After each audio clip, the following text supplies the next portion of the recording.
We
passe devant le trône de Dieu.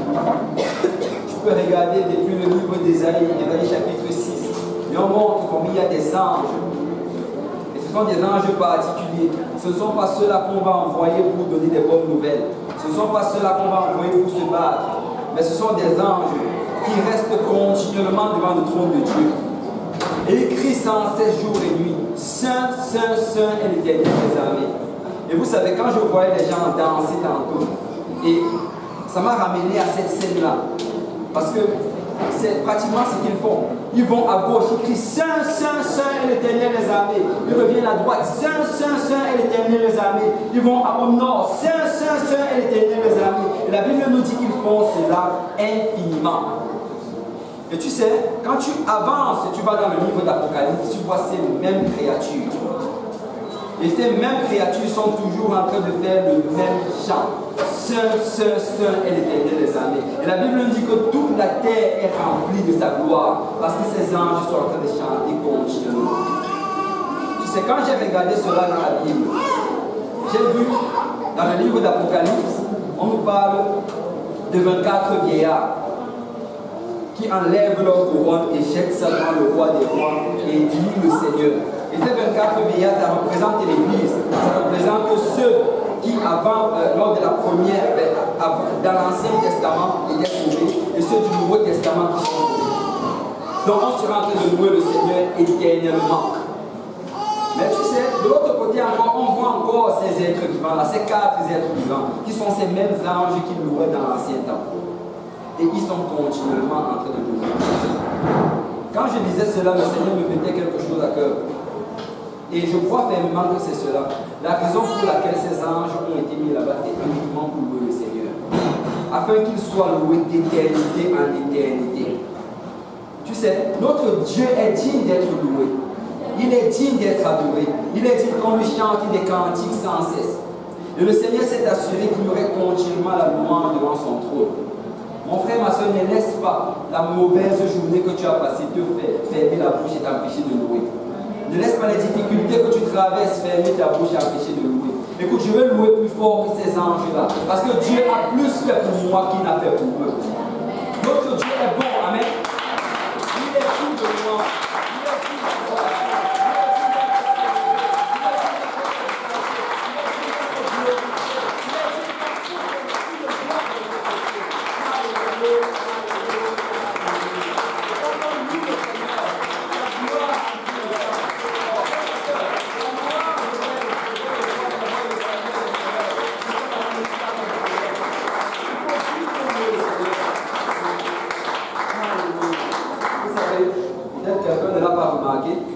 Mais est-ce que quelqu'un sait qui avait inventé, je dis inventé, c'est un terme fort, mais quelqu'un qui avait inventé la danse, qu'on danse Alléluia. Est-ce que quelqu'un connaît cette danse? Quand on chante Freedom, Freedom, Alléluia. Vous connaissez la danse, c'est ça? Ah, mais est-ce que quelqu'un sait qui avait inventé cette danse? Pasteur Luc. Voilà, au moins il y a dit c'est. Amen. Peut-être c'était longtemps avant que beaucoup d'entre vous ne viennent même à l'église. Mais tu sais, hier en fait, quand on passait la chanson là, je le regardais. Et il y a quelque chose de particulier avec le pasteur.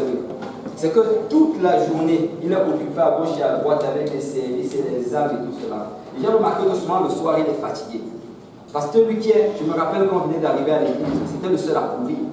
Et quand on disait Alléluia, il prenait, il courait, tout le monde se retournait, tout le monde me regardait. On était choqués. Mais depuis un certain temps, il est plus la fatigue à cause du nombre d'enfants peut-être. Mais il y a quelque chose que j'ai remarqué hier. Hier, il était juste là. On était en train de chanter. Comme si de rien n'était. On chantait, il était fatigué, il avait même du mal à bouger. On a commencé Freedom. Je voulais rester là, son visage ne faisait rien. C'était juste. Tu pouvais voir la fatigue sur son visage.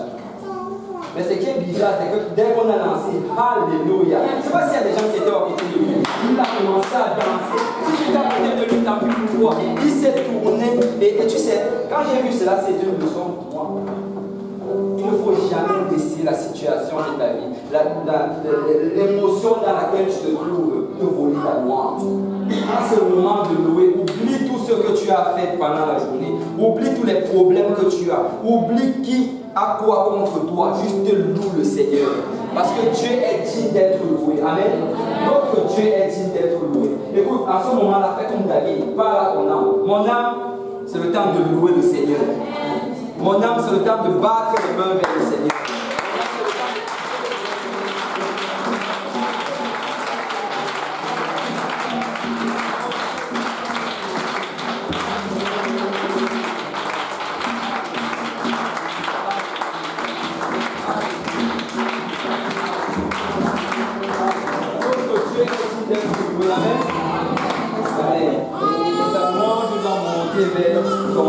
Sans cesse, jour et nuit. Jour et nuit. Je me demande si peut-être on aura un jour. Il paraît qu'il y a des églises où on s'assure qu'il y a quelqu'un qui prie chaque heure dans la journée. Il y a des églises comme ça aux États-Unis. En fait, ils ont un programme de prière de telle manière à ce que chacun va s'enregistrer.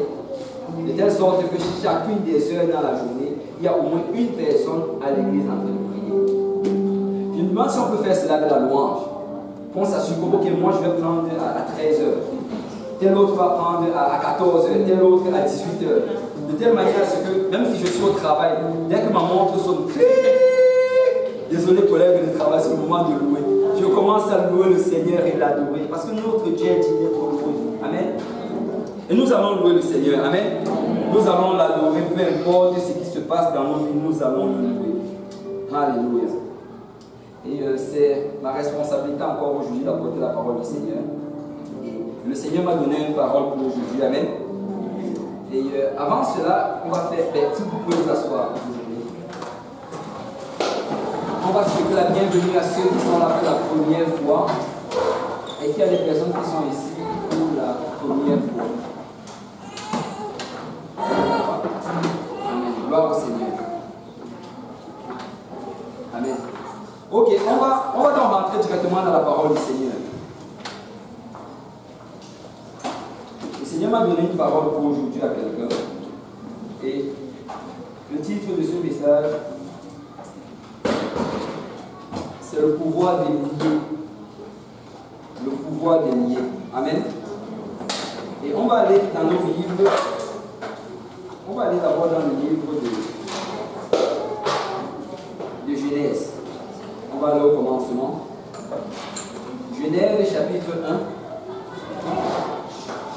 Si quelqu'un peut m'aider dans la lecture, on va commencer à partir du verset 27.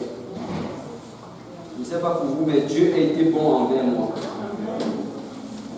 Je ne peux pas compter le nombre de choses qu'il a fait envers moi. Il a juste été que devant moi. Alléluia. Quelqu'un peut m'aider dans la lecture. Genèse 1, 27.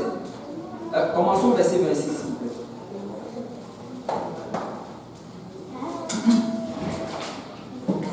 Dieu vit que cela était bon, puis Dieu dit, faisons l'homme à notre image, selon notre ressemblance, et qu'il domine sur les poissons de la mer, sur les oiseaux du ciel, sur le bétail, sur toute la terre, et sur tous les reptiles qui rampent sur la terre.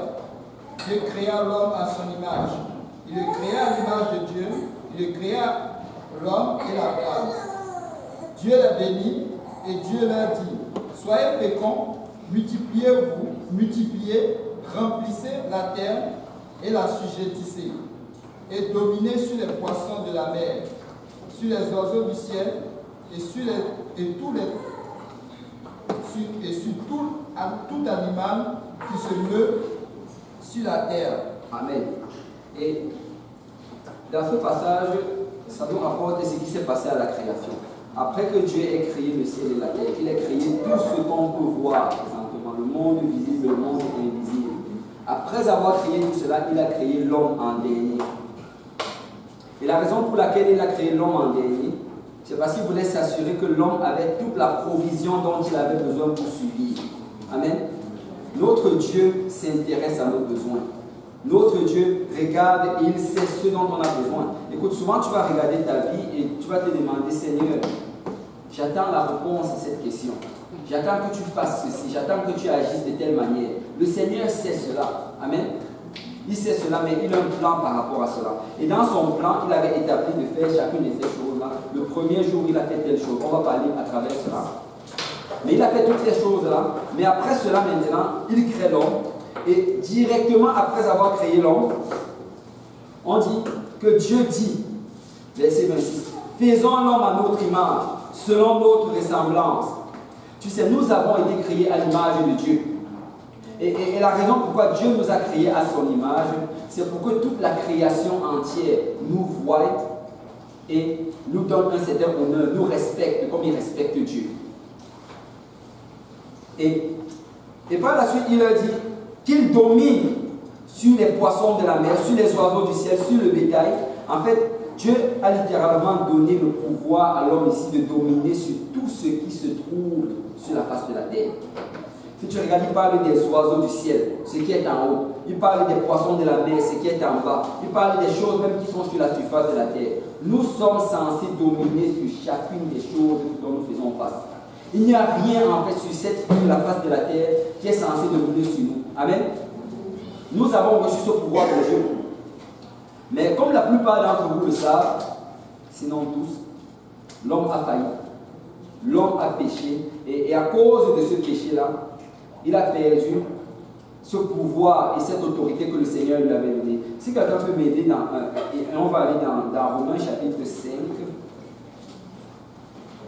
Romains chapitre 5, si quelqu'un peut juste lire le verset 12.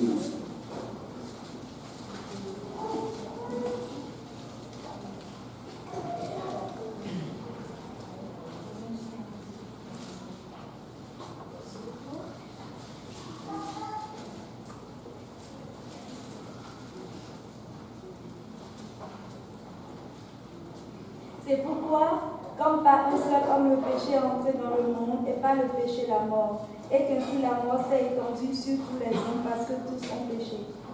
Amen. Il dit que le péché est entré au monde par un seul homme, Adam. Et le péché a entraîné avec lui la mort. Et certaines personnes utilisent cela pour dire que oh, c'est Adam qui a péché, pourquoi est-ce que nous devons souffrir aujourd'hui? Nous sommes en train de payer à cause des fautes d'Adam. Mais tu sais, il n'y a pas que Adam qui a péché, nous aussi nous avons péché. Amen. Nous avons péché, nous devons reconnaître cela, que nous avons péché. Adam a péché, mais nous n'étions pas obligés de le suivre. Amen. Et il dit qu'à cause de cela, la mort est entrée. Mais quand tu étudies la parole de Dieu, tu réalises que quand la mort est entrée, la mort a amené beaucoup d'autres choses. Beaucoup d'autres choses. Regardez, quand on regarde souvent notre vie, et on commence à se questionner pour les choses qui nous arrivent, et certaines personnes vont même nous faire croire que certaines des choses malheureuses qui nous arrivent, c'est Dieu qui nous les a envoyées. Je ne sais pas si quelqu'un a déjà eu cela, que quelqu'un lui a dit, oh tu es malade, c'est peut-être Dieu qui t'a donné cette maladie. Ou bien tu traverses cette situation-là qui est malheureuse, c'est Dieu qui a fait à ce que tu passes à travers cela. Bon, je sais que souvent c'est un problème de langage. Peut-être qu'il veut dire que Dieu permet que tu fais cela, que tu traverses cela, mais Dieu n'envoie aucun mal sur ses enfants. Amen. Il n'y a aucune maladie qu'on reçoit qui vient de Dieu. Il n'y a aucune dette qui vient de Dieu. Il n'y a aucune tribulation qui vient de Dieu. Dieu n'envoie aucun mal sur ses enfants. Regarde, la Bible dit ceci, que pour nous, parents, on veut donner uniquement des bonnes choses à nos enfants. Comment allons-nous penser que notre Père, qui est encore plus bon que nous, voudrait nous donner des mauvaises choses? Il n'y a aucune mauvaise chose que Dieu peut vouloir te donner. Toutes les choses qui arrivent dans nos vies présentement, c'est à cause du diable. Amen. On doit donner le crédit à qui appartient le crédit. C'est le diable qui le fait. Amen. Ce n'est ni ton frère ni ta soeur, c'est le diable. Amen. Et à travers la mort, il y a la maladie qui est rentrée. À travers la mort, il y a même le climat. Nous avons l'hiver aujourd'hui à cause du péché. Amen. L'hiver, c'est une conséquence du péché. Tous les maux qu'on a sur la face de la terre présentement, la conséquence du péché. Amen. Et à cause de cela, on a perdu l'autorité sur les choses pour lesquelles avant on avait l'autorité. Maintenant, la maladie peut s'inviter chez nous sans même qu'on ne la lui demande. Amen. Les problèmes vont se présenter sans que tu les demandes. Pourquoi? Parce que l'autorité que tu avais avant sur cela, tu ne les as plus. Regarde, quand Dieu a créé Adam, il a mis Adam dans le jardin, il lui a donné pour devoir de cultiver et de garder le jardin. Cultiver le jardin, ça veut dire qu'il devait l'entretenir. C'était une tâche. Parce que Dieu veut qu'on soit souvent occupé. Amen. Parce que si tu n'es pas assez occupé, là, le diable va te donner une pression pour toi. Et la deuxième chose, c'est garder le jardin. Le mot garder, là, ça vient du mot sentinelle. Ça veut dire que l'homme avait le pouvoir, l'autorité, à ce que si quelqu'un qui n'avait pas le droit d'y entrer, c'est comme une sentinelle qui garde un fort, ou bien, je ne sais pas, est-ce qu'on dit fort en français? Ouais, ok. Une sentinelle qui garde un château, ou bien fort. Il le garde pour empêcher qu'un intrus entre. Le Seigneur a donné ce pouvoir à Adam, de telle manière à ce que si un intrus devait venir, il devait le garder, empêcher l'intrus d'entrer. Mais on sait qu'Adam n'a pas fait son travail et le diable est rentré. Et dès ce moment-là, l'homme a perdu toute l'autorité. Si quelqu'un peut m'aider avec Romains 3, 23.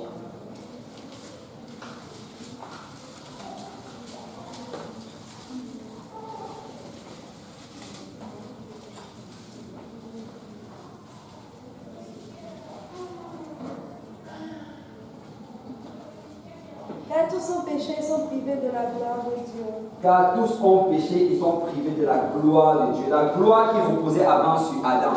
La gloire qui pouvait être reconnue par les animaux qui allaient craindre Adam. La gloire qui pouvait même être reconnue par le diable. Cette gloire-là a quitté Adam dès le moment qu'il a péché. Donc le péché nous a enlevé beaucoup de choses. Le péché nous a enlevé une autorité, une puissance que nous avions avant. Amen. Mais vous savez, notre Dieu est bon. Et dans sa bonté, depuis, en fait, quelqu'un a dit ceci. Et moi, j'y crois tellement. Plus j'ai lu la Bible, et plus je le vois. La Bible, c'est une histoire d'amour. C'est la plus belle histoire d'amour jamais racontée. L'histoire d'amour entre un père et ses enfants. Dès le moment que les enfants ont désobéi, le père a fait tout ce qui était dans son possible pour que ses enfants reviennent. Regarde, une histoire qui est très similaire à ça, c'est l'histoire du fils maudit. On nous dit que le fils était confortable dans la maison de son père. Il avait tout ce dont il avait besoin. Mais un jour, il a décidé d'aller regarder ailleurs. Et ça, c'est la nature humaine. On a toujours tendance à penser que dehors, ça va être mieux qu'à l'intérieur. Je ne sais pas à qui je parlais, mais je parlais de ceci. Il y a certaines personnes, en fait, qui étaient dans la maison du Seigneur, ils étaient confortables, mais à un certain moment, ils vont commencer à se poser des questions. Qu'est-ce que je vis? Qu'est-ce que j'ai vraiment besoin d'être ici? Pourquoi est-ce que je viens ici dimanche après dimanche? Pourquoi est-ce que des jours d'été pareil, pendant que les gens font les barbecues, je me trouve dans le sous-sol de l'église? Pourquoi est-ce que je passe tout mon temps, tout mon argent et toute mon énergie dans les choses du Seigneur? Et on commence à se questionner par rapport à cela. Et on se dit que peut-être que dehors sera mieux. Peut-être que si je rentre et que je commence à vivre la vie comme comme les autres la vivent à l'extérieur, je vais me sentir bien. Il y a un psalmiste qui a parlé de cela. Et il dit que quand tu commences à regarder les choses de dehors, tu vas te dire que mais qu'est-ce que je suis en train de faire? Est-ce que j'ai besoin de servir Dieu tel que je le sais maintenant? Est-ce que j'ai besoin de me consacrer à temps? Il y a des gens qui ne se consacrent pas autant, mais qui servent quand même le Seigneur. Amen. Il y a des gens qui ce sont des chrétiens, mais n'ont pas besoin de faire ce qu'on est en train de faire. Et le diable va amener ce genre de paroles. Et on va commencer à questionner que pourquoi est-ce qu'on fait ce qu'on est en train de faire. Et on va regarder vers l'extérieur. Vous savez, ce n'est pas aujourd'hui que ça a commencé, ça a commencé depuis longtemps. Et la raison pour laquelle Ève et Adam, ce jour-là, ont mangé du fruit défendu, c'est parce qu'ils se disaient que toutes les bonnes choses qu'il y avait dans le jardin, qu'il y avait meilleures choses à l'extérieur. Mon frère, ma soeur, je veux te dire que tu es au meilleur endroit où tu peux te trouver. Il n'y a pas meilleur endroit qu'ici. Il n'y a pas meilleur endroit que la maison du Seigneur. Écoute, certaines personnes sont quittées. Après un certain temps, ils ont réalisé que ce qu'ils ont quitté, c'était beaucoup mieux que ce dans quoi ils sont retournés. Et certains ont essayé de revenir. Mais laissez-moi vous dire que c'est toujours beaucoup plus difficile de revenir que de rester. Si tu crois que rester c'est difficile, laisse-moi te dire que revenir ce sera encore plus difficile. Et ce n'est pas parce que l'Église ou bien les enfants de Dieu ne vont pas t'aimer. En fait, moi j'aime chacune des personnes qui reviennent dans la maison du Seigneur. Je les aime, j'ai juste à les embrasser. Parce que je réalise en fait qu'ils ont quitté la voie de l'enfer pour venir dans la voie de la justice, dans la voie de la vie. Et vous savez, quand tu lis à propos de l'enfer, quand tu réalises ce qui va se passer à la fin des temps, pour ceux qui ne servent pas le Seigneur, Tu es prêt à dépenser tout ton argent, toute ton énergie, tout ce qui est en toi, juste pour sauver une seule âme. Juste pour sauver une seule âme, pour l'empêcher d'aller en enfer.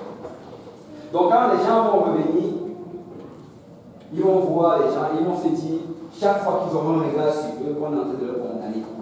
Qu'on est en train de se rappeler de ce qu'ils ont fait dans le monde. Qu'on est en train de se rappeler de combien ils ont quitté l'église. Et ça vient du diable. Parce que le diable va ramener ces pensées-là dans nos têtes pour essayer de nous faire croire qu'on n'est pas la bienvenue dans la maison du Seigneur. Amen. Donc, c'est toujours plus difficile de revenir que de sortir. Et ce qui s'est passé dans le cas d'Adam et Ève, il y a le moment qu'ils ont péché, ils ont été chassés du jardin d'Éden. Et là, ils ne pouvaient même plus revenir parce qu'on avait mis des anges avec des épées flamboyantes qui protégeaient l'accès à l'arbre de vie. Ils n'avaient juste plus cet accès-là.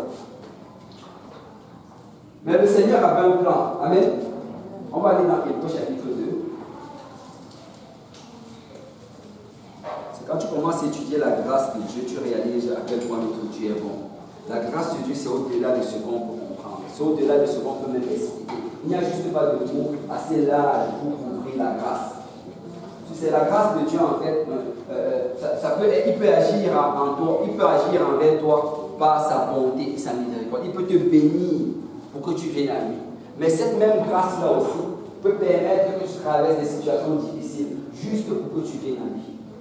En fait, le Seigneur, dans notre vie présentement, va œuvrer de toutes les manières possibles pour qu'on aille au ciel. Tout ce qu'on traverse, et la Bible dit de cette manière, tout concourt au bien de ceux qui aiment Dieu. Toutes choses qui arrivent dans nos vies aujourd'hui, le Seigneur le fait pour nous garder près de lui. Amen. Alors, Hébreux chapitre 2, si quelqu'un peut m'aider, à partir du verset 5. En effet, ce n'est pas des anges que Dieu a soumis le monde à venir dont nous parlons. Or, quelqu'un a rendu quelque part ce témoignage. Qu'est-ce que l'homme pour que tu te souviennes de lui, ou le Fils de l'homme pour que tu prennes soin de lui? Tu l'as abaissé pour un peu de temps au-dessus des anges. Tu l'as couronné de gloire et d'honneur. Tu as mis toutes choses sous ses pieds. En effet, lui, soumettant toutes choses, Dieu n'a rien laissé qui ne lui est soumis. Cependant, nous ne voyons pas encore maintenant que toutes choses lui soient soumises. Amen. On va faire une pause ici. Regarde. Il dit, en effet, ce n'est pas à des anges que Dieu a soumis le monde à venir dont nous parlons. Écoute, l'écrivain d'Hébreux nous dit ici que ce n'est pas à des anges que Dieu va soumettre ce monde ici. Ce n'est pas à des anges que Dieu a soumis le monde à la création. Écoute, nous sommes importants aux yeux de Dieu. Tu es important aux yeux de Dieu. Tu n'es pas juste une créature parmi les autres. Tu as été créé par Dieu à la ressemblance de Dieu et Dieu est intéressé par toi. Amen. Il dit, ce n'est pas des anges. Il dit, oh, quelqu'un a rendu quelque part ce témoignage. Qu'est-ce que l'homme pour que tu te souviennes de lui? Ou le Fils de l'homme pour que tu prennes soin de lui? Quand tu regardes la parole de Dieu, tu vois qu'il y a plusieurs créatures. Il y a les séraphins, il y a les archanges, il y a tout genre de créatures, il y a des créatures célestes. Mais la seule personne pour laquelle, la seule créature pour laquelle Dieu s'est autant rabaissé, c'est nous. La seule créature pour laquelle il a autant sacrifié, c'est nous. La seule créature pour laquelle il a dû revêtir d'une chair, une chair faite de terre, de poussière, c'est nous. Parce que nous sommes importants aux yeux de Dieu. Amen. Nous sommes importants aux yeux de Dieu. Écoute, certaines personnes pensent aujourd'hui que quand ils vont mourir, ce sera fini. Ils vont mourir, ils feront juste la poussière et ils vont disparaître. Non, nous avons été créés par Dieu. Et Dieu veut passer l'éternité quelque part avec nous. Amen. Et il dit ici, tu l'as abaissé pour un peu de temps au-dessous des anges. Et tu l'as couronné de gloire et d'honneur. Tu as mis toutes choses sous ses pieds. En effet, en lui soumettant toutes choses, Dieu n'a rien laissé qui ne lui fût soumis. Waouh! Tu sais, la Bible est en train de dire ici que toute chose nous est soumise. Que tout ce qui se trouve sur la face de la terre nous est soumise. Nous avons l'autorité et le pouvoir sur cela. Mais regardez maintenant la fin du verset 8. C'est comme un contraste. Cependant, que quelqu'un dit cependant, nous ne voyons pas encore maintenant que toute chose lui soit soumise. Quand tu regardes ta vie maintenant, tu n'as pas l'impression que les choses te soient soumises. Et souvent, on va dire ceci, on va demander de réclamer des choses au nom de Jésus. On va dire de confesser des choses au nom de Jésus. Mais tu vas réclamer, tu vas confesser, mais tu auras l'impression que rien ne se passe. Amen. Tu vas prier pour la maladie, tu auras l'impression que tu n'es pas guéri. Tu vas prier pour cette situation-là, rien ne va se passer. Et la Bible est en train de parler de cela. Il dit que, cependant, nous ne voyons pas encore maintenant que toute chose soit finie. Mais regarde, verset 9, si tu peux continuer à lire. Mais celui qui a été abaissé pour un peu de temps au-dessus des anges, Jésus, nous le voyons couronné de gloire et d'honneur à cause de la mort qu'il a souffert, afin que par la grâce de Dieu, il souffre la mort pour tous. Il convenait en effet que celui pour qui est parti sont toutes choses et qui voulait conduire à la gloire beaucoup de fils, élève à la perfection par les souffrances au train de leur salut. Amen. Regardez, il dit, mais celui qui a été abaissé pour un peu de temps au-dessous des anges, Jésus. Regarde, le passage qu'on a cité juste avant, du verset 6 au verset 8, qu'est-ce qu'ils ont fait? C'est qu'il était en train de citer le psaume 8. Il citait le psaume 8. Et dans le psaume 8, on dit comment excellent est ton nom. Je suis en train de me mélanger avec le français et l'anglais. Mais il dit que le nom, et ça magnifie le nom de l'Éternel. Et ça dit vraiment cela, ça dit que Dieu nous a abaissés pour un peu de temps au-dessous des anges, il nous a couronnés, ensuite il nous a élevés pour nous couronner de gloire et d'honneur, et ainsi de suite, tu vois. Mais le psaume 8, en fait, l'écrivain d'Hébreu, que je crois que c'est Paul, il dit littéralement que celui dont on est en train de parler ici, c'est Jésus. Celui qu'on est en train de parler, c'est Jésus. En fait, Jésus, c'est Dieu manifesté en chair. Il dit que Dieu qui était assis sur son trône, Dieu qui était levé au-dessus de toutes choses, pour notre salut, pour nous racheter, pour nous redonner cette autorité-là que nous avions perdue, cette domination. Il s'est rabaissé pour un peu de temps. Il est venu se revêtir d'une chair. Il est venu sur cette terre et il a marché parmi les hommes pendant 33 ans. Et ensuite, il est enlevé. Mais regarde, pourquoi est-ce qu'il mentionne cela? Il dit, nous le voyons couronné de gloire et d'honneur à cause de la mort qu'il a souffert, afin que par la grâce de Dieu, il souffrit la mort pour tous. En fait, le Seigneur Jésus est venu nous montrer le chemin. Il est venu nous montrer la manière comment ça va se produire. La Bible dit que l'humiliation va précéder la gloire. Écoute, aucun d'entre nous ici ne va arriver à la gloire sans passer par l'humiliation.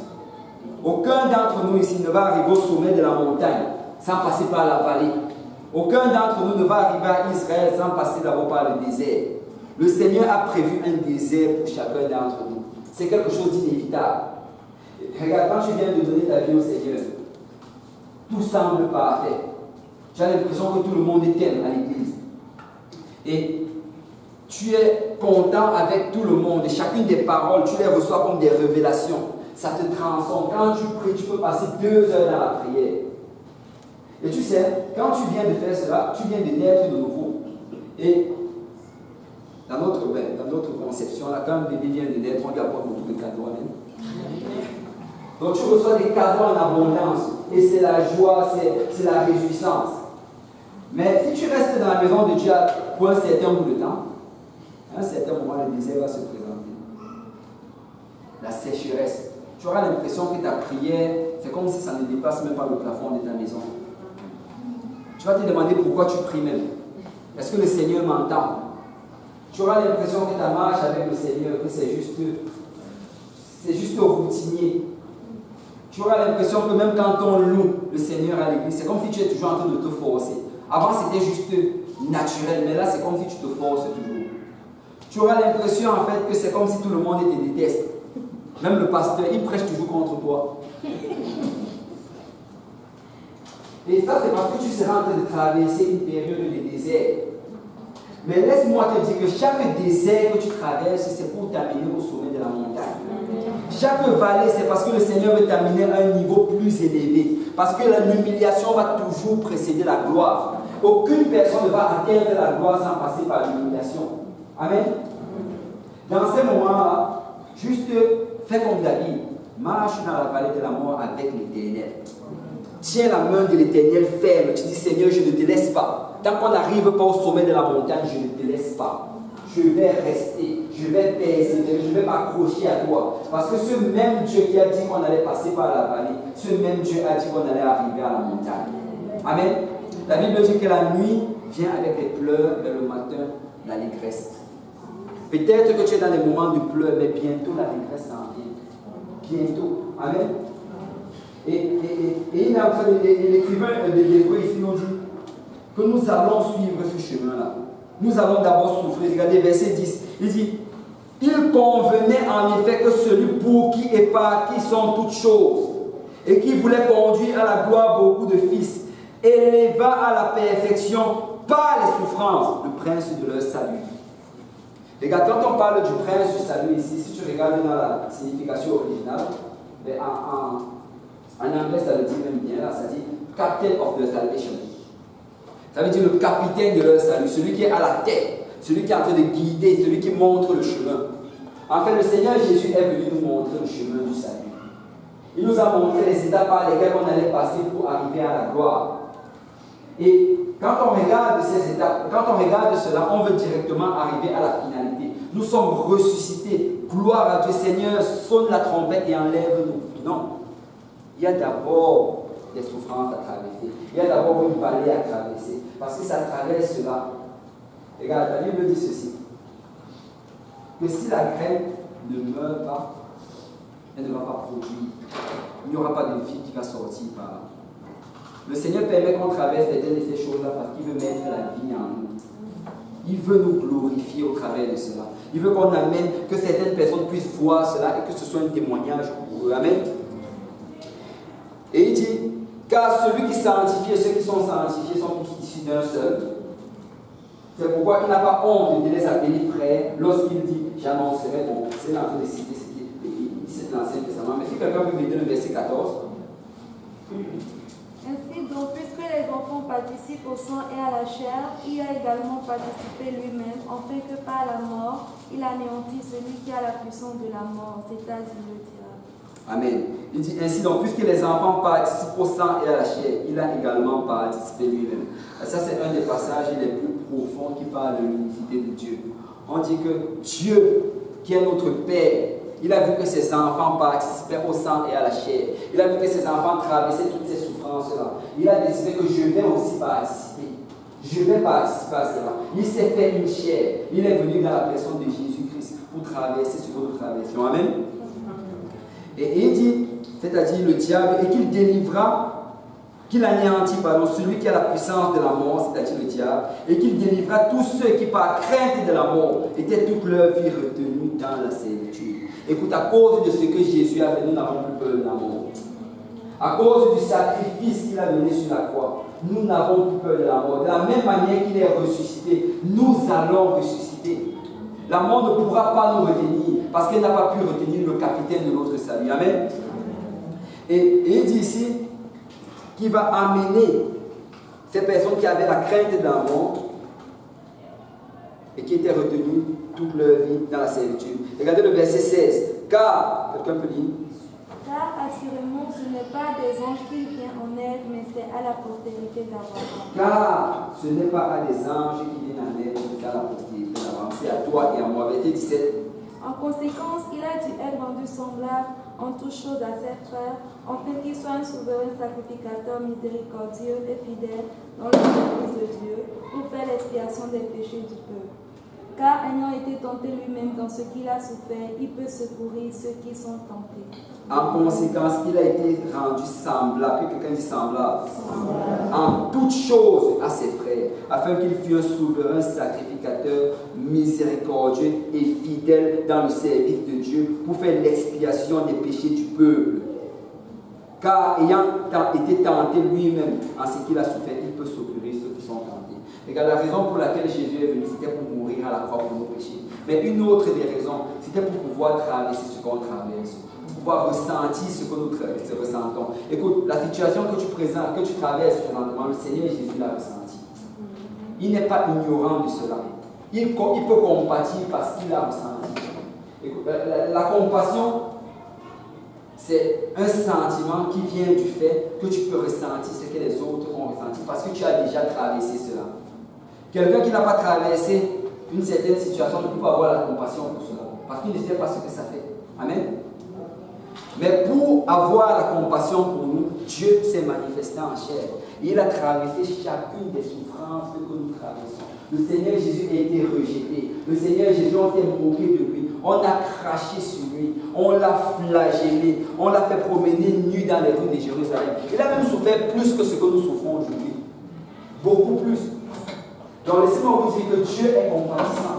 Jésus a la compassion. Il sait ce qu'on traverse. Et si on a l'impression qu'il n'est pas encore en train d'agir, c'est parce qu'il y a quelque chose qui doit être fait. Et je vais y arriver. Mais regardez, je voulais aussi apporter votre attention sur ceci. Il dit, en conséquence, il a été rendu semblable en toutes choses à ses frères, afin qu'il fût un souverain sacrificateur miséricordieux et fidèle dans le service de Dieu. L'un des attributs de Jésus, c'était aussi d'être le souverain sacrificateur. Il est le souverain sacrificateur selon l'ordre de Melchisédek. Amen. En fait, quand tu regardais le tabernacle, tu allais voir que Jésus allait remplir ou bien allait accomplir chacune des choses qu'il y a dans le tabernacle. Jésus, en même temps, il était l'agneau. En même temps, il était déjà le tabernacle, le temple. En même temps, sa chair était le voile d'entrer dans le Saint des Saints. Il est la lumière du monde, il est le pain de vie. Il est notre grand intercesseur. Et en même temps encore, ce même Jésus est toujours le souverain sacrificateur. Il accomplissait toutes choses. Regarde, quand tu vas dans... On ne va pas y aller parce que ce serait un peu long, mais dans le livre d'Apocalypse, du chapitre 1 jusqu'au chapitre 4, on te parle de l'Église. En fait, tu vois comment, d'abord au chapitre 1, on te parle de la révélation de Jésus-Christ, qui révèle des choses qui vont arriver, qui sont déjà arrivées, ainsi de suite. Mais à partir du chapitre 2 jusqu'au chapitre 3, on commence à te montrer chacune des reproches que le Seigneur Jésus fait à chacune des 7 églises qui représentent en fait l'Église internationale, l'Église mondiale. Mais au chapitre 4, on voit comment le Seigneur fait à ce que Jean expérimente, ce que nous on va expérimenter, l'enlèvement. Il lui dit monte, et on voit comment Jean monte, et c'est vraiment ça l'enlèvement. Et c'est en ce moment-là vraiment que l'Église est enlevée. Mais tu sais, à partir du chapitre 5 maintenant, c'est là que le jugement commence à tomber sur la face de la terre. Parce que nous n'allons pas subir le jugement. L'Église n'a pas été faite à ce qu'on traverse ce jugement-là. Nous allons être enlevés avant le jugement. Amen. Mais ce à quoi je voulais porter votre attention, c'est que quand Jean se retrouve à cet endroit-là, où le jugement est sur le point d'être décrété sur la terre, on dit qu'on sort le livre de jugement qui était écrit en dedans et en dehors. Et là, un ange sort et il crie, qui est digne d'ouvrir ce livre de jugement? Et la Bible nous dit qu'on a cherché au ciel, on a cherché sur la terre, on a cherché sous la terre, et à aucun endroit on a trouvé quelqu'un digne d'ouvrir le livre. Et en ce moment, qu'est-ce qui se passe? La Bible nous dit que Jean a commencé à pleurer. Il a pleuré parce que, il pleurait parce qu'on ne trouvait personne digne d'ouvrir le livre. Et je m'étais toujours posé cette question. Mais pourquoi est-ce qu'on dit qu'on ne trouve personne digne d'ouvrir ce livre-là? Le livre du jugement, c'est Dieu qui doit faire tomber le jugement. Pourquoi pourquoi est-ce qu'on ne trouve personne pour ouvrir le livre? Mais si tu continues à lire, tu réalises qu'on nous dit que l'agneau de Dieu, on parle de Jésus, il est digne d'ouvrir le livre. Et on voit comment Jésus vient, il prend le livre, et les 24 vieillards commencent à le louer, et les 4 êtres vivants commencent à le louer, et les anges du ciel commencent à le louer. Et on dit, il est digne d'ouvrir le livre parce qu'il a été immolé. Parce qu'il a été immolé. Vous savez, Dieu a choisi à ce que celui qui va nous juger, c'est celui qui a traversé les souffrances qu'on a traversées. Dieu a décidé que nos souffrances et nos tribulations allaient être prises en considération quand le Seigneur allait agir avec nous. Ce que tu traverses, le Seigneur n'ignore pas cela. Le Seigneur sait ce que tu traverses. Il sait comment c'est dur. Il sait comment jour après jour, tu dois combattre, tu dois te lever, tu dois te battre. Mais le Seigneur, dans tout cela, il t'envoie sa grâce pour que tu puisses y arriver. Il sait que c'est difficile, mais il t'envoie une grâce qui va abonder au-delà de tes souffrances. Et on nous dit dans la Bible que lui, il est digne d'ouvrir le livre. Parce que le Seigneur a donné en fait le jugement à l'homme. Il a décidé que ça allait être une chair semblable à la leur. Ça allait être une il faut d'abord que je porte une chair comme la leur. Il faut d'abord que je traverse tout ce qu'ils traversent avant de pouvoir les juger. Parce qu'il a donné le pouvoir. Et si tu regardes dans toute la parole, Jean te dit encore que le pouvoir est en Dieu. Il a le pouvoir sur la terre et dans les cieux. On te dit que toute autorité, toute puissance lui a été donnée. Parce que le Seigneur a voulu que celui qui va être en charge de notre jugement, soit quelqu'un qui peut subir et souffrir les mêmes souffrances qu'on a souffert. Amen. Et on va aller rapidement dans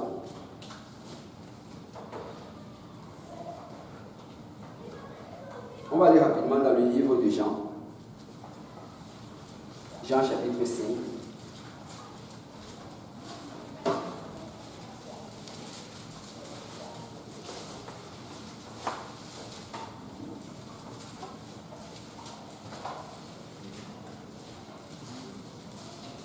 Quelqu'un peut lire à partir du verset.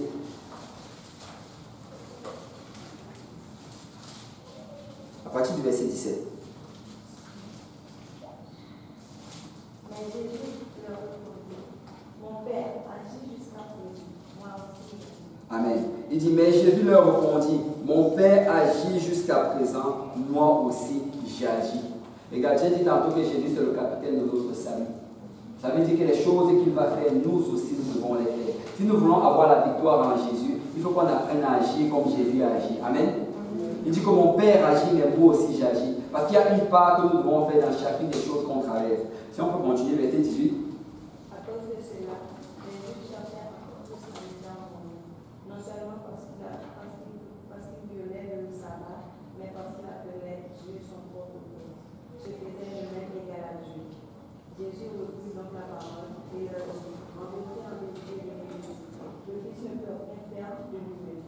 Il ne fait que ce qu'il doit faire du Père. Et tout ce que le Père fait, le Fils aussi fait parfaitement. Amen. Et regardez, on dit que Jésus reprit dans la parole et leur dit, en vérité, je vous le dis, le Fils ne peut rien faire de lui-même. Et que nous n'allons pas être capables de faire les choses par nous-mêmes. Tu ne vas pas réussir à servir le Seigneur par toi-même. Tu ne vas pas réussir à prier même par toi-même. Est-ce que, je ne sais pas si quelqu'un a déjà fait cela, mais je t'encourage à le faire. Souvent, ça prend que tu demandes au Seigneur dans la prière de t'apprendre à prier. Tu dois prier, que le Seigneur t'apprenne à prier. Parce que tu ne vas pas y arriver par toi-même. Seigneur, apprends-moi à jeûner. Seigneur, apprends-moi à louer. Seigneur, apprends-moi à t'adorer. Seigneur, apprends-moi à lire la parole du Seigneur. Nous devons tout demander au Seigneur. Parce que nous n'allons pas arriver à le faire par nous-mêmes. Amen. Nous dépendons du Seigneur. Notre vie, notre énergie, notre force dépend de Dieu. Et tout ce que nous allons faire, si nous allons bien le faire, c'est parce que nous allons nous appuyer sur Jésus. Regarde, je me rappelle quand je venais de donner ma vie au Seigneur. On avait, ça c'est ce qu'on fait là, c'est depuis des années, les 3 jours de jeûne et de prière. Quand je suis entré dans l'église, c'était déjà là. Peut-être même c'était même là, avant que je naisse. Mais quand je suis entré, en fait, on nous a dit qu'on jeûne 3 jours en début de mois. À ce moment-là, je ne savais pas vraiment pourquoi on faisait ça, mais je le faisais pareil. Parce que j'aimais l'église de Dieu. Et tout ce qu'on me disait de faire, je voulais juste le faire. Bon, avec le temps, le Seigneur, et avec les enseignements du pasteur, on a compris que la raison pour laquelle on jeûne en début de mois, on jeûne en fait les 3 jours pour le salut des âmes. Amen. Quand on jeûne présentement ces 3 jours, si on réclame les âmes devant le Seigneur. Seigneur, on prie pour la ville de Montréal, on prie pour la province du Québec et on prie pour nos familles. Amen. Et je le faisais souvent, mais souvent c'était difficile. Souvent je n'arrivais pas. Il y a beaucoup de fois que j'ai essayé, mais je n'ai pas réussi. Et avec le temps, en fait, le Seigneur a commencé à me parler. Et j'ai compris en fait que quand j'essayais de le faire par moi-même. J'essayais de le faire par mes propres forces. Et comment est-ce que tu sais si tu es en train de le faire par tes propres forces ou bien si tu es en train de le faire par la grâce du Seigneur? C'est ce que tu fais pendant que tu es en train de jeûner. Regarde, quand je jeûnais, moi, je considérais le temps de jeûne comme c'était un moment où on n'avait pas beaucoup d'activités à l'église, donc j'allais profiter pour faire mes affaires. J'allais jeûner en arrangeant les choses, en fixant les choses, en faisant tout cela. Mais laisse-moi te dire que si tu fais des choses charnelles en jeûnant, tu vas casser très très rapidement. Parce que c'est une œuvre spirituelle. Il faut que quand tu jeûnes, tu mettes toutes choses de côté. La Bible en parle dans Ésaïe 58. On dit que le jeûne auquel le Seigneur prend plaisir, c'est quand tu laisses ta volonté de côté. Quand tu jeûnes, ce n'est pas le moment pour toi, je ne sais pas, d'arranger ta chambre, d'arranger toute la maison. C'est le temps de prier. Amen.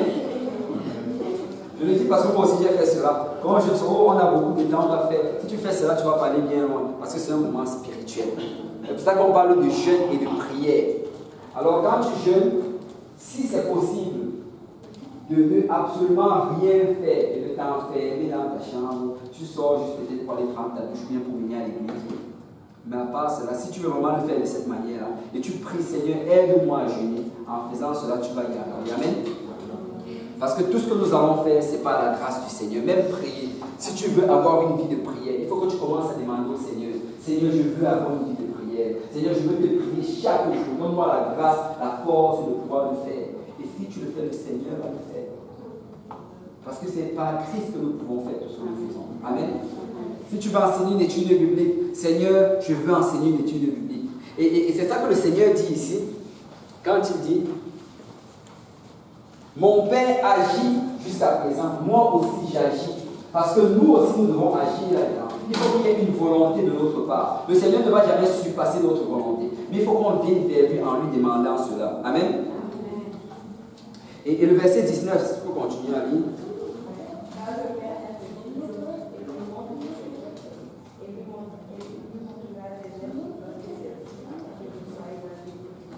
Amen. Regarde, et j'ai sauté le verset 19. Il dit, Jésus reprit donc la parole et leur dit, en vérité, je vous le dis, le Fils ne peut rien faire de lui-même. Il ne fait que ce qu'il voit faire au Père. Et en passant, quand on te parle de voir faire au Père ici, les choses que nous allons faire en fait, c'est uniquement les choses qu'on va pouvoir le voir dans la prière. C'est les choses que le Seigneur va te révéler dans la prière. Souvent, on va prier, on va demander au Seigneur certaines choses. Et ça ne va pas arriver parce que le Seigneur ne nous a jamais dit que ça va arriver. Amen. Tu dis, Seigneur, pourquoi est-ce que ça n'arrive pas? Je ne t'ai pas dit que ça allait arriver. Il fallait d'abord demander au Seigneur dans la prière. Amen. Parce que Dieu a une volonté, mais nous devons aller vers le Seigneur avec notre volonté. Seigneur, est-ce que c'est ça que tu veux? Si ce n'est pas cela, eh bien qu'il soit fait selon ta volonté. Il dit ici, car le Père aime le Fils et lui montre tout ce qu'il fait, et lui montrera des œuvres plus grandes que celles-ci, afin que vous soyez dans l'étonnement. Car comme le Père ressuscite les morts et donne la vie, ainsi le Fils donne la vie à qui il veut. Amen. On va s'arrêter ici, et c'est vraiment où je voulais en venir. Il dit, comme le Père ressuscite les morts et donne la vie, ainsi le Fils donne la vie à qui il veut. Et tantôt, au début, j'ai dit que le titre de cet enseignement, c'était le pouvoir des liés. Vous savez, parmi les pouvoirs que le Seigneur nous a donnés, il y a le pouvoir des liés. Nous avons le pouvoir de lier toutes les choses qui s'élèvent dans notre vie.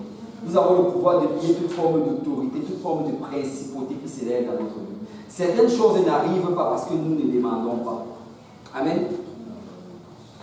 S'il y a des choses, il y a certaines, et Jacques en parle, il dit que vous ne recevez pas parce que vous ne demandez pas. Et souvent, même vous demandez, mais vous demandez mal pour assouvir vos convoitises. La première chose d'abord à faire, c'est demander, Seigneur, est-ce que c'est dans ta volonté? Et dès que tu es sûr que c'est dans la volonté du Seigneur, tu peux le demander avec assurance et ça va arriver. Il n'y a aucun doute que ça va arriver. Regardez, quelqu'un peut aller dans Ésaïe chapitre 58.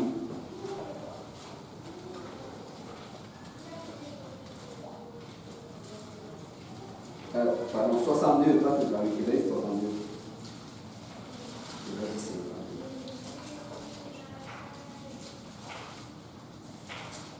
Ésaïe 62. Regardez, ici, il y a un principe que le Seigneur a établi. Si quelqu'un peut m'aider avec la lecture à partir du verset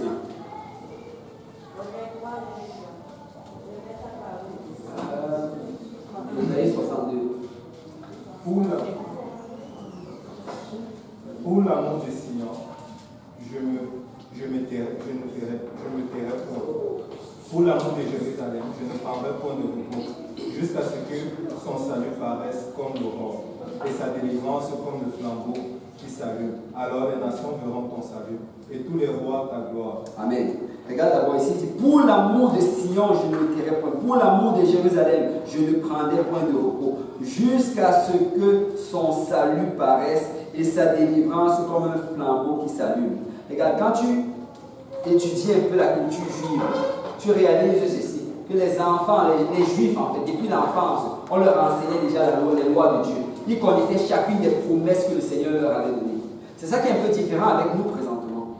Nous, la plupart d'entre nous, on est nés dans une famille peut-être qui ne servait même pas Dieu. D'autres peut-être qui étaient des chrétiens mais passifs, qui n'allaient même pas à l'église, qui n'avaient même pas de foi, ne lisaient même pas la Bible. Mais les juifs en fait, pour eux, ceci en fait c'était leur culture. C'est ce dont ils parlaient le matin quand ils se levaient. C'est ce dont ils parlaient à midi quand ils mangeaient à table. Ils devaient réciter ces passages-ci. Donc ils les connaissaient par cœur. Et tu vois ici, il est en train de dire, pour l'amour de Sion, je ne me tairai point. Pour l'amour de Jérusalem, je ne prendrai point de repos jusqu'à ce que son salut paraisse. Parce qu'il savait que le Seigneur avait promis qu'il allait avoir le salut. Il était en train de prier pour quelque chose dont il avait l'assurance que ça allait arriver. Et c'est toujours la première étape d'abord dans laquelle nous devons nous trouver. Est-ce que c'est ça que le Seigneur veut dans ma vie? Est-ce que c'est ça que le Seigneur a prévu pour moi? Et il dit, et sa délivrance comme un flambeau qui s'allume. Alors les nations verront ton salut. Tu peux continuer. Et l'on t'appellera d'un nom nouveau, que la bouche de l'Éternel déterminera. Tu seras une couronne éclatante dans la main de l'Éternel, un turban royal dans la main de ton Dieu. On ne te nommera plus délaissé, et l'on ne nommera plus la terre de désolation, mais on t'appellera mon plaisir en elle. Et l'on t'appellera ta terre épousée. Car l'Éternel met son plaisir en toi. Et ta terre aura un époux, comme un jeune homme s'unit à une vierge. Ainsi, tes fils s'uniront à toi. Et comme la fiancée fait la joie de son fiancé, ainsi tu feras la joie de ton Dieu. Amen. Il est en train de confesser la parole de Dieu sur Jérusalem. Il confesse la parole de Dieu sur Sion. Parce que c'est ça que Dieu a prévu pour son peuple. Mais regardez maintenant ce que le Seigneur dit. Ça, ce n'est plus lui qui parle. Ce n'est plus le prophète. Maintenant, c'est le Seigneur. Verset 6. Sur tes murs, Jérusalem, j'ai placé des gardes. Sur tes murs, Jérusalem, j'ai placé des gardes. En fait, le Seigneur dit que sur les murs de Jérusalem, sur les murs de l'église, il a placé des sentinelles. Il y a des gens qu'il a placés sur son mur. Amen. Et regarde ce que les sentinelles font. Continue. Ils ne se feront ni jour ni nuit. Vous qui rappelez le souvenir de l'Éternel, point de repos pour vous. Ils ne se tairont ni jour ni nuit. Vous qui rappelez le souvenir de l'Éternel, point de repos pour vous. En fait, c'était quoi le but de ces sentinelles-là? Leur mission, la mission de ces sentinelles, c'était de rappeler à l'Éternel ses promesses. C'était de rappeler à l'Éternel ce qu'il avait prévu de faire pour son peuple. Parce que laissez-moi vous dire que tant qu'on ne rappelle pas au Seigneur ce qu'il a prévu de faire pour nous, ça ne va pas arriver. C'est un principe biblique. Tu ne peux juste pas rester et ne pas demander au Seigneur et ça tombe sur toi. Le principe de la Bible, c'est demander et on vous donnera. Amen. Nous devons demander à Dieu. Nous devons nous assurer qu'on demande. Regarde, peut-être que nous avons beaucoup demandé et ce n'est pas souvent arrivé parce que ce n'était pas dans la volonté du Seigneur. Mais ça ne veut pas dire qu'on va arrêter de demander. Amen.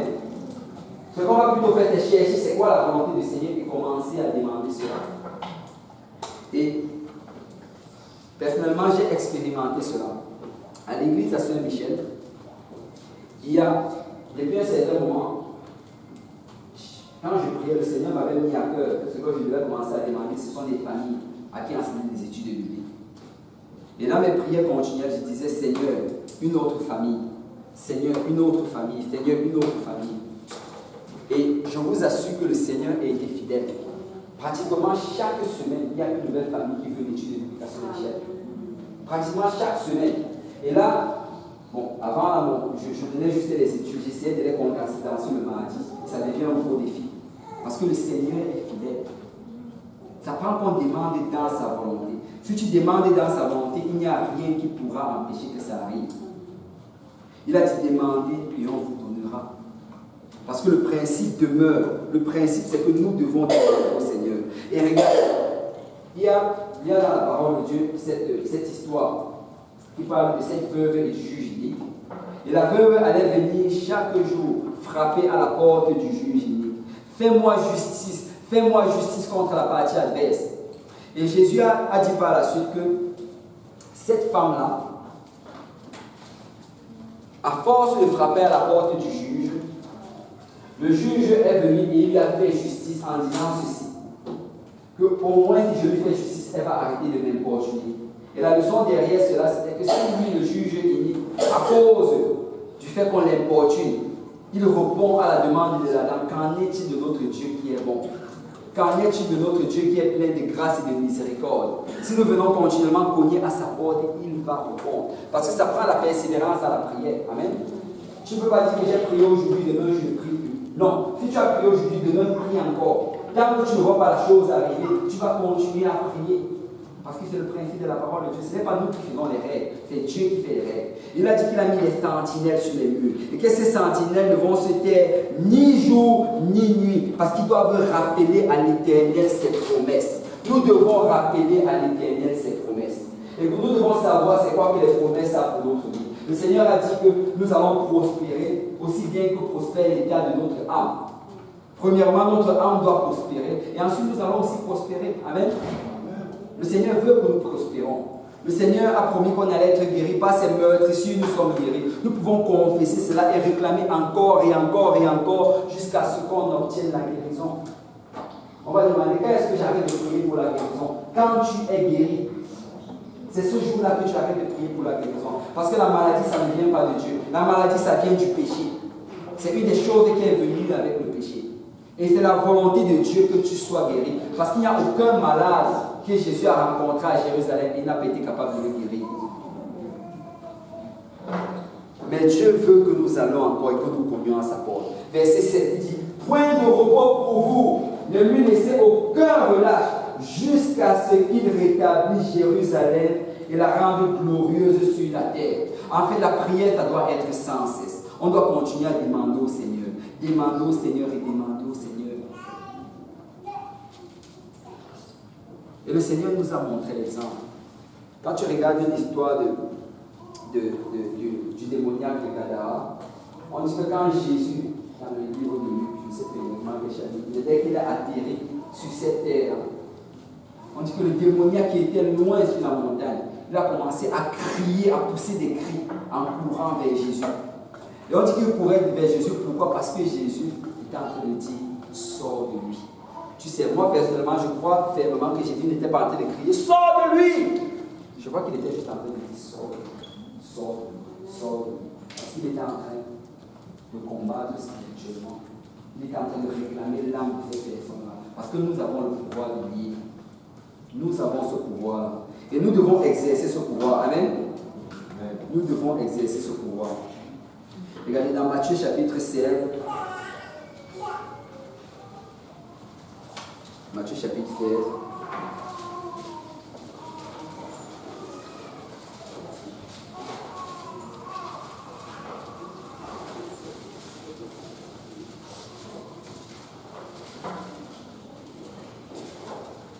Matthieu 16. Si quelqu'un peut lire juste le verset 19.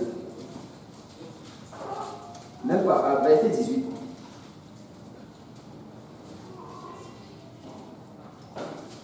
Matthieu 16, 18. Et moi, je t'ai dit que tu es Pierre, et que sur cette pierre je bâtirai mon église, et que les portes de ce jour de mort ne prévaudront point contre elle. Amen. Il dit, tu es Pierre, et sur cette pierre je bâtirai mon église. Et les portes du séjour des morts ne prévaudront pas contre elle. Et en passant, la pierre dont Jésus est en train de parler, c'est de la révélation qu'il est le Fils de Dieu. Amen. La pierre dont on parle ici, c'est que Jésus, c'est Dieu manifesté en chair.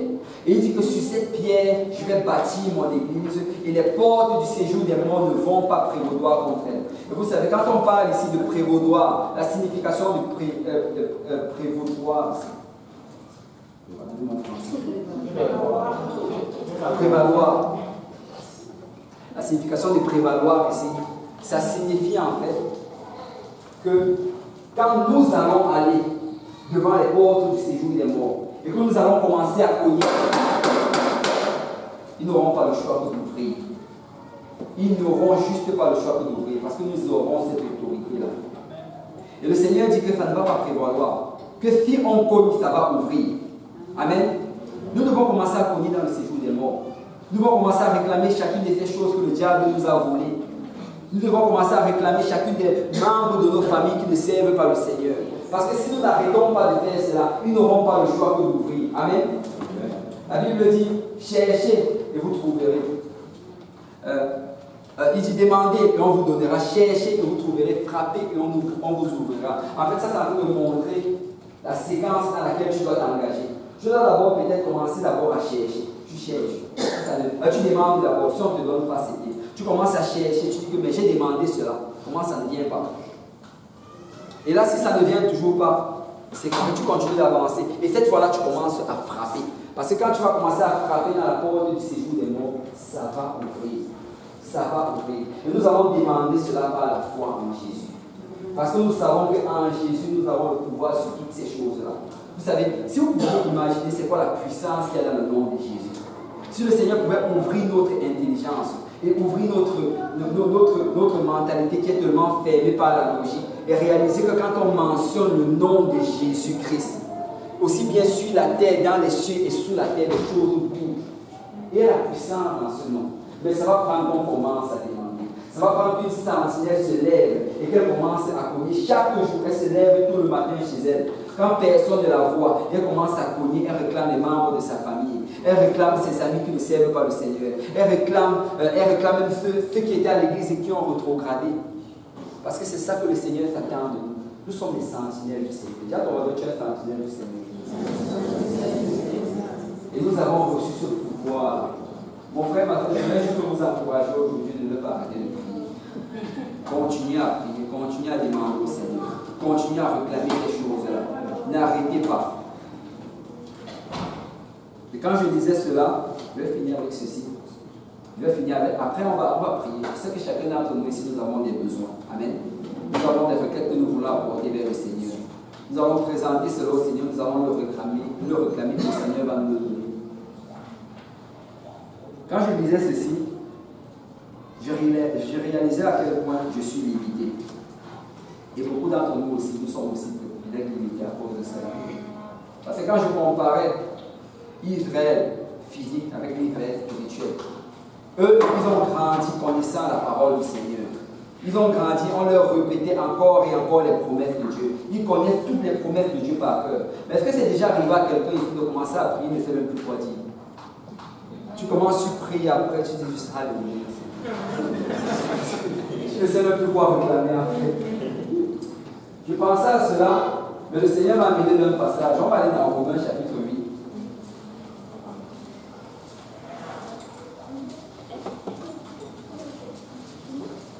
Vous savez, l'Israël spirituel a reçu beaucoup plus que l'Israël physique. Nous avons reçu, si on pouvait réaliser vraiment ce que le Seigneur nous a donné. Romains chapitre 8. Si quelqu'un peut lire le verset 26 jusqu'au verset 27. De même aussi l'Esprit nous aide dans notre faiblesse, car nous ne savons pas ce qu'il convient de demander dans nos prières. Mais l'Esprit lui-même intercède par des soupirs inexprimables. Et celui qui sent le cœur connaît quelle est la pensée de l'Esprit, parce que c'est selon Dieu qui intercède en faveur de ça. Amen. La Bible dit que quand nous avons reçu le Saint-Esprit, Dieu a écrit ses lois dans notre cœur. L'Esprit de Dieu est venu habiter en toi et automatiquement toutes les promesses de Dieu sont venues en toi. En fait, la Bible dit que toutes les promesses de Dieu se trouvent en Jésus-Christ. Quand tu te fais baptiser au nom de Jésus et que tu reçois le don du Saint-Esprit, toutes ces promesses qui sont dans la Bible, dans l'Ancien Testament et dans le Nouveau Testament, t'appartiennent. Le Seigneur les a écrits dans ton cœur. Et tu sais, tu peux les lire, tu peux prendre le temps de les lire, et tu dois justement les lire, tu dois les connaître. Parce que ça va être un encouragement pour toi.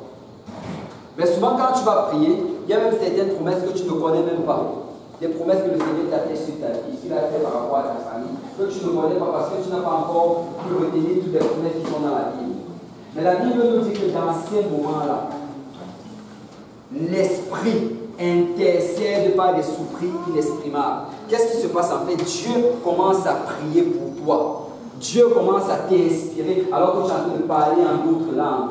Et toutes ces promesses-là, écoute, ceux qui prient en d'autres langues, Paul l'a dit, il dit qu'il prie en langue chaque jour. Et que celui qui prie en langue s'édifie lui-même. Quand tu commences à prier et que tu manques de quoi dire au Seigneur, juste plonge-toi dans le parler en langue. Parce que quand tu te plonges là-dedans, le Seigneur est en train de confesser chacune des promesses qu'il a dans ta vie. Mon frère, ce n'est pas honte que tu parles en langue. Il n'y a pas honte même en public parler en langue. Écoute, s'ils sont capables de parler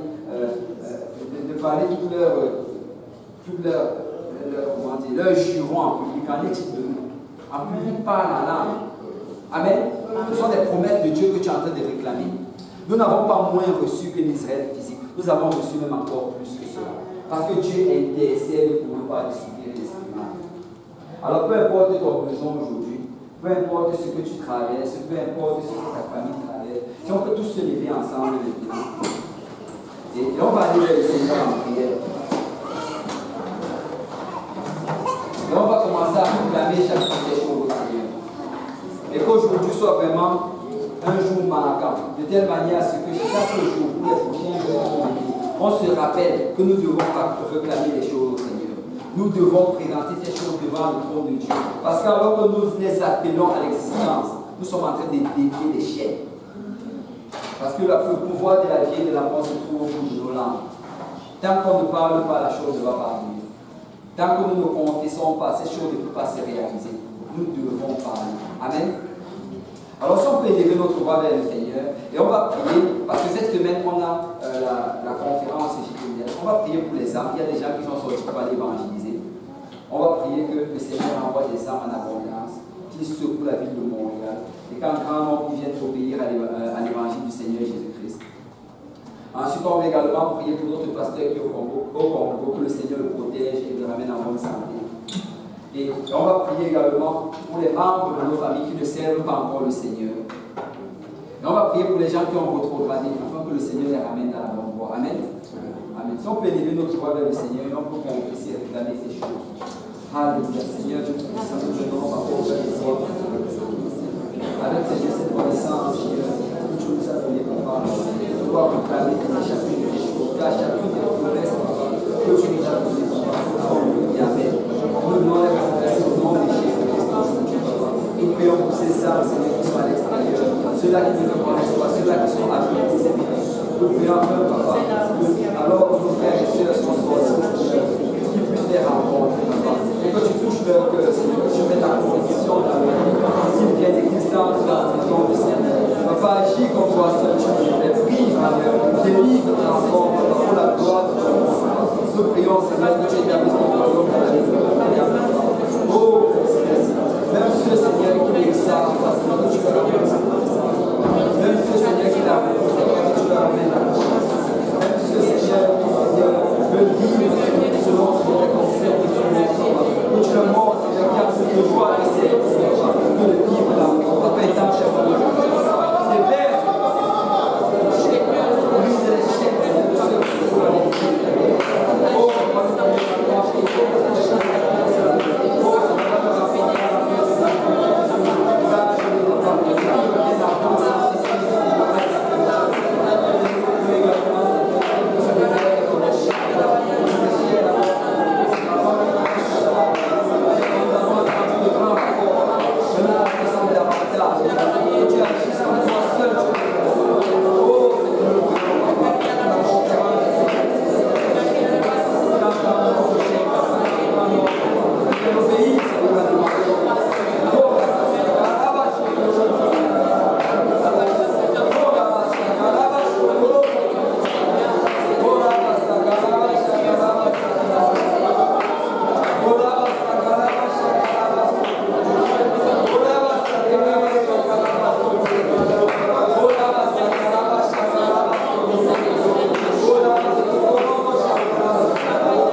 devant le trône du Seigneur et le Seigneur va le faire.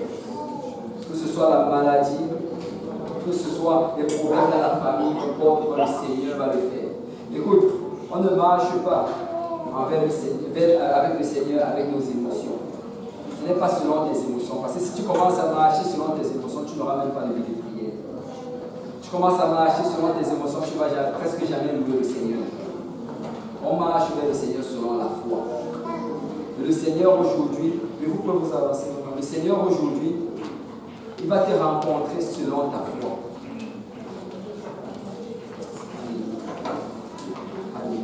Et on va réclamer ces choses devant le Seigneur. On va le confesser que le Seigneur va le faire maintenant même. Amen. Il va le faire. Nous savons, écoute, je ne sais pas c'est quoi ton besoin. Mais si c'est dans la volonté du Seigneur, si tu es sûr, si c'est la maladie, je peux déjà te dire que c'est dans la volonté du Seigneur. Donc aie déjà la foi maintenant que le Seigneur va le faire. Amen. Si c'est un problème dans ta famille, laisse-moi te dire que le Seigneur veut que les membres de ta famille soient sauvés. Alors on va prier que le Seigneur agisse au travers de cela pour les amener au salut. Amen. Si c'est un problème, je ne sais pas, si c'est un problème même financier, si tu as de le prospérer présentement même dans le Seigneur, si tu es soumis à l'Esprit de Dieu et que tu marches selon l'Esprit de Dieu, le Seigneur veut que tu prospères également financièrement. Et on va prier le Seigneur à le faire. Amen. Puisqu'on est nombreux, ce qu'on va faire, c'est qu'on va faire un cercle. On va faire un cercle juste ici devant. Si on peut juste se mettre en cercle.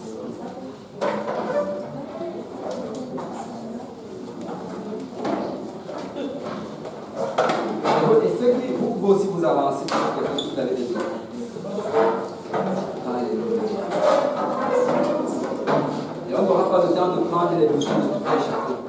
Mais par le nom de Jésus-Christ, quand on va invoquer ses besoins maintenant, le Seigneur va le faire. Le Seigneur est présent parmi nous et il va le faire. Il y a la foi que le Seigneur va agir. Alléluia. Nous allons sortir d'ici aujourd'hui avec la reconnaissance. Et si le diable essaie de mettre les doutes dans ta tête, reprime le diable. Dis mon Dieu est capable. Mon Dieu est capable. Que quelqu'un dise mon Dieu est capable. Alléluia. Et on va élever notre voix vers le Seigneur. Et on va confesser cette chose-là même. Écoute, je ne veux pas qu'on prie pour plusieurs prières différentes. Je veux cette situation précise pour laquelle tu es venu. Que tu la confesses maintenant même devant le Seigneur. Et tu vas voir comment le Seigneur va agir. Amen. Je ne pourrais pas imposer les mains pour tout chacun, mais le Seigneur va nous toucher chacun. Amen. Alléluia. Élevons notre voix, Seigneur, que nous puissions. Je viens, papa, de cette situation particulière.